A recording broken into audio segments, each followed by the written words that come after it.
इस वीडियो में हम लोग सॉल्व करने जा रहे हैं इरोडोप का प्रॉब्लम नंबर 1.75। क्वेश्चन में बोला गया है in the arrangement shown in figure 1.18 the mass of ball 1 is eta times as great as that of rod 2। तो रॉड 2 यहां पर हम लोग देख सकते हैं, इसका मास अगर हम लोग m ले ले, ये वाली जो रॉड है इसका मास अगर हम लोग m ले लेते हैं, तो ये जो बॉल है इसकी जो मास है that is eta times of m, where eta की वैल्यू 1.8 दी हुई है। The length of the letter is L equals to 100 centimetre. तो 1 मीटर का ये रॉड है, ये जो रॉड है हम लोग यहाँ से देख सकते हैं, ये 1 मीटर का रॉड है, इसको L हम लोग यहाँ से L से रिप्रेजेंट किया हुआ है। The masses of the pulleys and the threads as well as the friction are negligible. Ideal condition दे रखी है।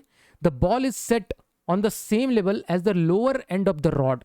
तो इनिशियली हम लोग देख सकते हैं जो बॉल को, मैं ये सब बाकी हटाता हूँ, बॉल का जो लेवल है वो रॉड के नीचे वाले एंड से, देखो रॉड का जो नीचे वाला एंड है उससे सेट किया हुआ है ना, इस पोजीशन पे छोड़ा जाता है।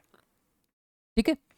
How soon will the ball be opposite to upper end of the rod. अब देखो इस कंडीशन से अगर इसको छोड़ा गया, मैं 1 मिनट के लिए ये हटाता हूं, इस कंडीशन से ये इसको अगर छोड़ा गया तो क्या होगा कि ये जो बॉल है, सपोज हम लोग ऐसा देखते हैं कि ये बॉल है, बॉल के पास ऊपर की तरफ कुछ एक्सेलरेशन अगर होगा तो बॉल ऊपर उठेगी, बॉल कुछ दूर ऊपर जाएगी, और ये जो रॉड है वो रॉड के पास नीचे की तरफ एक्सेलरेशन होगा इन दैट केस, और रॉड नीचे की तरफ आएगी, है ना। और इस प्रोसेस में क्या होगा कि एक बार ये जो बॉल है ये इसके अपर एंड में इस तरह से आ जाएगा। ठीक है, तो ये प्रोसेस, तो हमें ये टाइम बेसिकली निकालना है। ठीक है, ये रॉड इस तरह से हो जाएगा, थोड़ा सा अच्छे से बना देते हैं, रॉड कुछ इस पोजीशन पे होगा, है ना, और अब जो बॉल है वो रॉड के टॉप पोजीशन में इस तरह से आ जाएगी। तो इस चलने की प्रक्रिया में क्या हुआ, दोनों को ही चले साथ में। कौन कौन चले साथ में, ये बॉल है, बॉल भी कुछ परिश्रम किया, बॉल कुछ ऊपर चढ़ा, और ये रॉड भी कुछ नीचे आया, कुछ हम चले कुछ तुम चलो। ठीक है, तो चलो इस प्रक्रिया में अगर हम लोग मान लेते हैं कि ये जो बॉल है इसकी एक्सेलरेशन a1 है ऊपर की तरफ, है ना, और ये जो रॉड है, ये जो रॉड है जो हमने L लेंथ का रॉड माना है, इसकी एक्सेलरेशन नीचे की तरफ हमने a2 मानी। कुछ भी मान सकते हो, डायरेक्शन तुम कुछ भी ले सकते हो। ठीक है, उस हिसाब से तुमको नेगेटिव पॉजिटिव साइन आ जाएगा। ठीक है, तो हमने इसको a1 को ऊपर माना है, और ये जो रॉड है उसकी एक्सेलरेशन हमने नीचे मानी है। अब देखो ये जो ऊपर नीचे चढ़ने की प्रक्रिया हो रही है, इसमें अगर हम लोग बॉल के रिलेटिव बात करेंगे, है ना, हम लोग बात करेंगे with with relative to ball, ऐसा लिख देता हूं मैं, है ना। हम लोग यहाँ पर रिलेटिव एक्सेलरेशन की बात कर रहे हैं, रिलेटिव टू बॉल, इसमें चीजों को देखने में इजी हो जाएगा। Relative to ball, relative to ball अगर हम लोग बात करें तो हमारे पास जो ऐसा मानेंगे हम लोग बॉल में बैठ चुके हैं, है ना, तो हमें क्या दिखेगा, ये रॉड नीचे की तरफ आ रहा है ना, चुपचाप से हम लोग बॉल में बैठ गए तो हमें लगेगा कि रॉड नीचे की तरफ आ रहा है, और रॉड के नीचे तरफ की आने की एक्सेलरेशन क्या होगी, रिलेटिव एक्सेलरेशन होगी, और उसकी वैल्यू हो जाएगी a2 प्लस a1, है ना। हमने जो बॉल की एक्सेलरेशन थी वो उल्टा करके जोड़ दिया रॉड में, तो रिलेटिव वेलोसिटी आ गई। रिलेटिव किसके रेस्पेक्ट, रिलेटिव टू बॉल, तो ये एक्सेलरेशन रिलेटिव एक्सेलरेशन आ गया, है ना। दूसरा इसमें हम लोगों को बेसिकली यहाँ पर टाइम निकालना है, कितने टाइम में वो कंडीशन अचीव होती है। तो हम लोग लगाएंगे s relative that is equals to u relative into T plus half into a relative into T square. अब देखो u रिलेटिव इनिशियली जीरो, दोनों का जो दोनों स्टेशनरी पोजीशन में छोड़ा गया था, तो ये u रिलेटिव जीरो हो जाएगा। तो बेसिकली मेरे पास s रिलेटिव आ गया, that is half into a relative into T square. अब यहां से s रिलेटिव हमें कितना दिया हुआ है, ये l लेंथ ट्रेवल करना है, दोनों को मिलके l लेंथ ट्रेवल करना है। या फिर अगर हम लोग बॉल के रिलेटिव बात करें तो ये बॉल के रिलेटिव इस रॉड को l लेंथ ट्रेवल करना है, तो दिस इज l। और यहां से हम लोग बोल सकते हैं इस इक्वेशन को अगर हम लोग सॉल्व करें तो ये जो टाइम हम लोग निकालना चाह रहे हैं, है ना, टाइम बेसिकली कितना आ जाएगा, 2l divided by a relative is what, a2 plus a1 plus a2 बोल देते हैं इसको, a relative is a1 plus a2, और t ये आ जाएगा 2l divided by a relative का स्क्वायर रूट। सो ये बेसिकली हमें टाइम निकल जाएगा, यहां से हम लोग इस तरह से टाइम कैलकुलेट कर सकते हैं। ठीक है, अच्छा अब ये चीज तो हो गया, अब हमें चाहिए a1 a2, तो a1 a2 के लिए हमें कुछ डायनेमिक इक्वेशंस लिखनी पड़ेंगी यहां से, है ना। तो उसके लिए हम लोग क्या करेंगे, हम लोग FBD बना लेते हैं कौन कौन से फोर्सेस लग रहे हैं, और एक चीज़ हमें A1 A2 में एक रिलेशन भी चाहिए। तो सबसे पहले हम लोग रिलेशन निकाल देते हैं। हम लोग जो अपना नेक्स्ट काम करते हैं, relation between A1 and A2, relation between A1 and A2, ये हम लोग निकाल देते हैं। तो देखो, एक तो यार तुम वर्चुअल वर्क मेथड जिसमें टेंशन का नेट वर्क डन हम लोग जीरो करके निकालते हैं ना, तो वो मेथड यूज कर सकते हो। दूसरा मैं अच्छा तरीका बताता हूँ, ठीक है। तो उसमें क्या हम लोग ऐसा कर सकते हैं कि हम लोग मानते हैं कि सपोज ये जो पुल्ली है, अगर ये पुल्ली नीचे अगर x डिस्टेंस आता है ना, ये पुल्ली अगर नीचे x डिस्टेंस आता है, तो उस x डिस्टेंस आने के लिए ये जो टोटल स्ट्रिंग है वो कितनी खुलेगी, यहाँ से टोटल स्ट्रिंग, ये x इधर आएगी और x इधर आएगी। दैट मीन्स टोटल जो स्ट्रिंग खुली वो, अब देखो इस पोजीशन पे था और ये पुली इस पोजीशन पे था और इस पोजीशन पे है, दैट मीन्स जो टोटल स्ट्रिंग खुली वो 2x खुली, है ना। और वो 2x खुल, वो उसका क्या असर पड़ेगा कि ये जो रॉड है, ये जो रॉड है वो 2x नीचे आएगा। ये वाला जो हमने रॉड बना रखा है ये 2x नीचे आएगा, ये कुछ लेंथ आएगा और रॉड जो है वो इफेक्टिवली 2x नीचे आएगी, है ना। ये चीज मैंने प्रीवियस क्वेश्चन में भी बता रखा है, इसको एक मिनट में हटाता हूं। अगर ये ऐसी कंडीशन आती है तो जो रॉड है वो रॉड जो है वो 2x नीचे आया, अगर पुल्ली x नीचे आता है तो बिकॉज स्ट्रिंग जो है टोटल 2x खुली, रॉड के पुल्ली अगर x नीचे आ रहा है तो स्ट्रिंग 2x खुली, उसकी वजह से रॉड जो है वो 2x नीचे आया, है ना। रॉड अगर 2x नीचे आया, दैट मीन्स हम लोग ऐसा बोल सकते हैं कि अगर पुल्ली x नीचे आती है तो रॉड 2x नीचे आता है, ठीक है। ये चीज समझ में आ रहा है। पुल्ली अगर x नीचे आती है तो रॉड 2x, तो पुल्ली की अगर एक्सेलरेशन अगर हम लोग a बोल देते हैं, पुल्ली की एक्सेलरेशन a अगर हम लोग बोलते हैं, तो जो रॉड की जो एक्सेलरेशन है, सपोज हम लोग इसको नीचे मारे ना, तो रॉड की जो एक्सेलरेशन है वो नीचे की तरफ 2a हो जाएगी, ठीक है। ये बात समझ में आती है।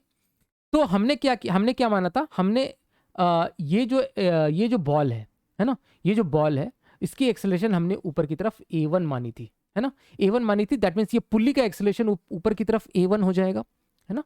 पुल्ली का एक्सेलरेशन अगर ऊपर की तरफ a1 हो जाएगा तो ये जो रॉड है, पुल्ली का एक्सेलरेशन नीचे की तरफ a1 हो जाएगा, और ये जो रॉड है इसकी एक्सेलरेशन नीचे की तरफ 2a1, ये जो रॉड है इसकी एक्सेलरेशन नीचे की तरफ 2a1 हो जाएगी।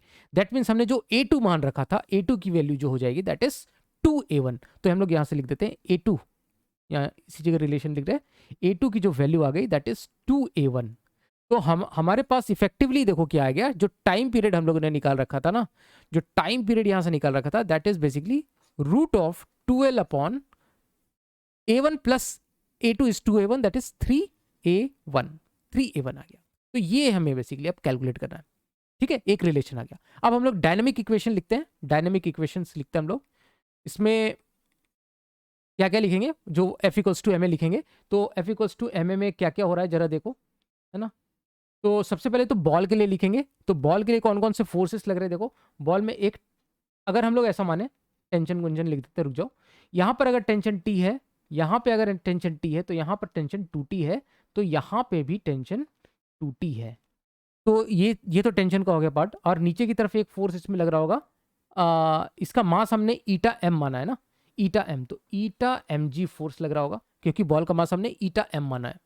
तो बॉल यहाँ पर एक मिनट में बना देता हूँ। ये अगर मैं बॉल बना रहा हूँ तो बॉल में ऊपर की तरफ फोर्स लग रहा है 2T और नीचे की तरफ लग रहा है ईटा एम जी, और नेट एक्सेलरेशन ऊपर की तरफ है a1, ठीक है। उसी तरह से रॉड के लिए अगर हम लोग बनाए, रॉड के लिए मैं यहाँ बना देता हूँ। तो रॉड कुछ इस तरह से है, मैं थोड़ा छोटा ही बना रहा हूँ, और इसका मास m है ना, इसका मास ईटा m था, इसका मास m है, तो इसमें एक फोर्स टेंशन ऊपर की तरफ लग रहा है, mg नीचे की तरफ लग रहा है, और नेट जो इसका एक्सेलरेशन है वो नीचे की तरफ 2a1 है ना, 2a1 है। तो इन दोनों के लिए अगर हम लोग इक्वेशन लिखना चाहें, सबसे पहले स्मॉल ये बॉल के लिए हम लोग लिखते हैं, तो बॉल के लिए 2T ऊपर की तरफ माइनस ईटा mg नीचे की तरफ, that is basically a1, sorry this is m eta m into a1। एक तो ये इक्वेशन हो गया, है ना, ये चीज हमें समझ में आता है। अब जो ये है हमारे पास रॉड है, रॉड के लिए हम लोग क्या लिखेंगे, रॉड का नेट एक्सेलरेशन नीचे की तरफ 2a1 है, तो नीचे की तरफ mg, ऊपर की तरफ टेंशन, और that is equals to m into, ऐसा लिखते हैं 2a1 इंटू m, तो 2ma1 ऐसा लिख सकते हैं हम लोग। अब हम लोगों को ये इक्वेशन, फर्स्ट इक्वेशन और सेकंड इक्वेशन से हम लोग टी एलिमिनेट कर देते हैं ताकि हम लोग a1 निकाल सकें। तो टी एलिमिनेट के लिए करने के लिए क्या, मैं सेकंड इक्वेशन से 2 से मल्टीप्लाई कर देता हूँ। ठीक है, तो 2 से मल्टीप्लाई करने पे ये 4 हो गया। और हम लोग क्या करेंगे, इन दोनों इक्वेशन को जोड़ देते हैं, है ना। इन दोनों इक्वेशन को जोड़ते हैं तो 2t से तो 2t कैंसिल हो गया, सारा जो m है ना वो कैंसिल आउट हो जाएगा, ये m कैंसिल आउट हो जाएगा। तो यहाँ पर जो बचा ऊपर में that is 2g minus eta g and that is equal to eta a1 plus 4a1। तो यहाँ से हम लोग a1 की वैल्यू हमें दिख रही है, a1 की वैल्यू है 2 minus eta into G divided by 4 plus eta, है ना, 4 प्लस ईटा। तो ये a1 की वैल्यू निकल गई। और टाइम हमें बेसिकली यहाँ से पूछा गया था, टाइम। तो टाइम की वैल्यू आ जाएगी √2l divided by 3 times of a1 की वैल्यू यहाँ से हम लोग डाल देते हैं 2 माइनस ईटा, और g हम लोग 3g यहाँ डायरेक्टली लिख देते हैं, तो हम लोग 3g लिख देते हैं। और ऊपर की तरफ चला जाएगा 4 प्लस ईटा, है ना, 4 प्लस ईटा। और इसमें ईटा की वैल्यू हम लोग डाल देंगे 1.8, लेंथ की वैल्यू हम लोग 1 मीटर डाल देंगे, और जी की वैल्यू 10 डाल दो, तो this comes out to be nearly equal to 1.4 second, है ना। इसको सॉल्व करेंगे तो 1.4 सेकेंड आ जाता है। तो होप तुम लोगों को ये अच्छे तरीके से समझ में आ गया। और इससे रिलेटेड कुछ भी डाउट होता है तो कमेंट सेक्शन में लिखना, या फिर हमारे टेलीग्राम ग्रुप में जिसका लिंक डिस्क्रिप्शन में दिया हुआ है वहाँ डाउट पूछ सकते हो। और अगर वीडियो ये अगर पसंद आता है तो अपने दोस्तों के साथ शेयर करना, वीडियो को लाइक करना और इस चैनल को सब्सक्राइब जरूर कर लेना, ठीक है। तो इसी नोट पे हम लोग इस वीडियो को एंड करते हैं। हम लोग मिलेंगे नेक्स्ट वीडियो में एक नए क्वेश्चन के साथ। तब तक के लिए थैंक यू सो मच।